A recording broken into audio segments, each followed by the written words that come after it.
പണി കിട്ടി ഗൈസ്, മുട്ട കരിഞ്ഞു പോയി. ഹലോ ഗൈസ്, ഇയാതാണ് ഇന്ന് രാവിലെ തന്നെ ഒരു അടിപൊളി ദിവസമാണ്. എന്ന് പറയുമ്പോൾ രാവിലെ തന്നെ എനിക്കൊരു 8ന്റെ പണി കിട്ടി. ഉറക്കം എണീച്ച് നേരെ അടുക്കളയിൽ പോയി പുട്ടൊക്കെ അവിച്ച് തിന്നു. നല്ല കിടിലം ഗോതമ്പ് പുട്ടും ഉള്ളിക്കറി. ആഹാ അന്തസ്. അത് കഴിഞ്ഞ് 10 മണിക്ക് കഴിക്കാൻ വേണ്ടിയിട്ട് ഞാൻ വെള്ളത്തിൽ മുട്ട അവിക്കാൻ വേണ്ടി ഇട്ടിട്ട് നേരെ വർക്ക്ഷോപ്പിലേക്ക് പോയി. വണ്ടിക്ക് കുറച്ച് പണിയുണ്ടായിരുന്നു. എന്ന് പറയുമ്പോൾ ഓയിൽ മാറ്റൊക്കെ, അതുപോലെ തന്നെ ഗ്രീസ് അടിക്കേക്കാം, അങ്ങനെയുള്ള പരിപാടി. ഞാൻ അവിടെ ചെന്നപ്പോൾ വണ്ടി തലകുത്തി നിൽക്കണം. എൻ്റെ വണ്ടി ആരുടെ മുമ്പിലും തല കുനിച്ച് നിന്നിട്ടില്ല. നോക്കാൻ നേരത്ത് മെക്കാനിക്കിൻ്റെ മുമ്പിൽ വണ്ടി തല കുനിച്ചിരിക്കണം.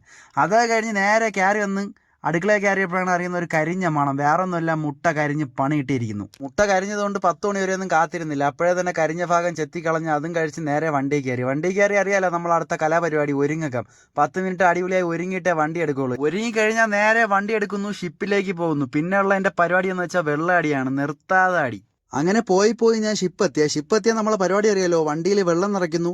എങ്ങോട്ടാണോ ഓർഡർ വരുന്നത് അങ്ങോട്ടേക്ക് പോകുന്ന വഴിക്ക് നല്ല വെള്ള ഒരു കഴുതയെ കണ്ട്. അതുപോലെ തന്നെ വേറൊരു കഴുതയുണ്ട്, ഒരു കറുത്ത കഴുത. അങ്ങനെ ആ വീടെത്തിയപ്പോൾ 8ന്റെ പണി കിട്ടി. വണ്ടിയുടെ ഫ്രണ്ട് അങ്ങോട്ട് കയറുന്നില്ല. പിന്നെ ഒന്നും നോക്കില്ല, വണ്ടി അവിടെ നിർത്തിയിട്ടിട്ട് ഏറ്റവും വലിയ പൈപ്പ് ഇട്ട് വെള്ളം കാലിയാക്കി. അത് കഴിഞ്ഞ് ഷിപ്പിലേക്ക് പോകുന്ന വഴിക്ക് മാൻ പവറിൽ ഓടുന്ന പുതിയ മോഡൽ വണ്ടിയുണ്ട്. അങ്ങനെ ആ കാഴ്ചയെ കണ്ട് വീണ്ടും ഷിപ്പ് എത്തി വെള്ളം നിറച്ച് ഒരു വീട്ടിലേക്ക് പോവുകയാണ്. ഈ വീട്ടിൽ പോയാൽ എനിക്ക് സ്പെഷ്യലായിട്ട് എന്തെങ്കിലും തരും കേട്ടോ, അത്രയ്ക്ക് കമ്പനിയാണ് അവിടെ ഉള്ള ഒരാൾ.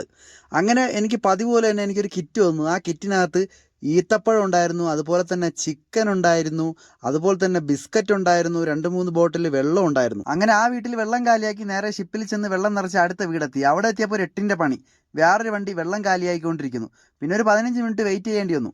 അതേ കഴിഞ്ഞപ്പോൾ ഉച്ചയായി. പിന്നെ വിശന്ന്. പിന്നെ ഒന്നും നോക്കിയില്ല, വണ്ടി എടുത്ത് പറപ്പിച്ച് നേരെ മാമച്ചിയുടെ വീട്ടിലേക്ക്. യാതൊരു സമയത്തും വിശക്കുമ്പോൾ എനിക്ക് ധൈര്യമായിട്ട് കയറി ചെല്ലാൻ പറ്റുന്ന ഒരേ ഒരു വീട് നമ്മളെ മാമച്ചിയുടെ വീടാണ്.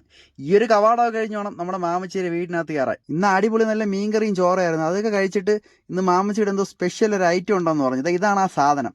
ഇതിൻ്റെ പേരൊന്നും എനിക്കറിഞ്ഞൂടാ, പക്ഷേ ഇതിൻ്റെ റെസിപ്പി മാമച്ചിക്ക് മാത്രമേ അറിയാവൂ. പിന്നെ മാമച്ചി അടിച്ചു വെച്ചിരുന്ന കുറച്ച് മിച്ചറും കപ്പലിൻ്റെയൊക്കെ തിന്ന് നേരെ വണ്ടി എടുത്ത് ഒരു സൈറ്റിലേക്ക് പോവുകയാണ്. പോകുന്ന വഴിക്ക് നല്ല അടിപൊളി ഒരു വ്യൂ പോയിന്റ് ഉണ്ട്.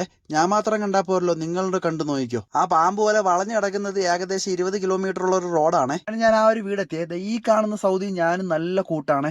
എനിക്ക് എന്തെങ്കിലുമൊക്കെ തരും കേട്ടോ ആ ഒരു വീട്ടിൽ പോകാൻ നേരത്ത്. ടാങ്കിൽ ഒഴിച്ചിട്ട് കുറച്ച് ബാക്കിയുള്ള ഉണ്ടായിരുന്നു, അത് നേരെ അവൻ്റെ കൃഷി സ്ഥലത്തേക്ക് ഒഴുക്കി വിടുകയാണ്.